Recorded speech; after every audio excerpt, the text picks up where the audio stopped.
Wow, this is quite amazing.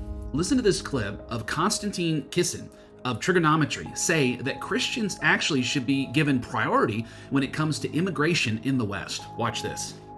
How do you deal with the problem that we currently have? What mechanisms do you use that preserve the principles you want to protect without going into some of these areas where, because this is the debate, right? Like if we accept certain arguments that are currently being made, do we actually lose the thing that we're trying to save in the process? I don't think if you have sorry Francis, I'll just say very quickly and then you dive in.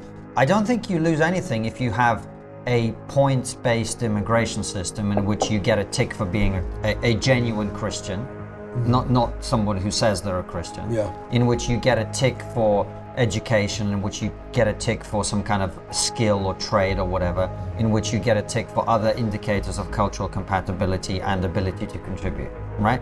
You get a point for this, you get a point for this, you get a point for this. But you think it would be okay to do like a point for like, are you a Christian? Or what is your religion and whether and I'm not saying it would be, you wouldn't also include other religions. I don't know that Buddhists are incompatible with America. I don't think they are, as far as I understand. I don't know much about Buddhism, right? I don't know, I think Jews are pretty compatible historically speaking based on what we've seen.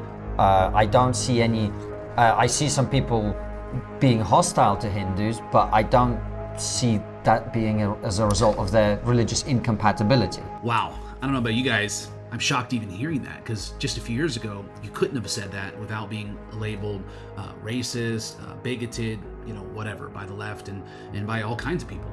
But we're having such an issue, okay, with immigration, in particular Islamic immigration. You're seeing it in places like the UK, all throughout Europe, where it is causing major problems, okay?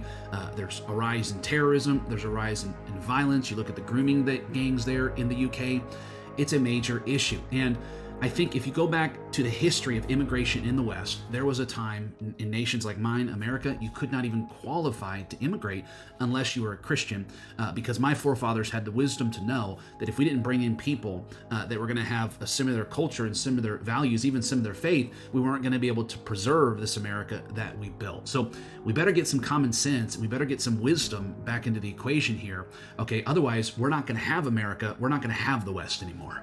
For more content to help you with your Christian walk, be sure to follow, like, and subscribe.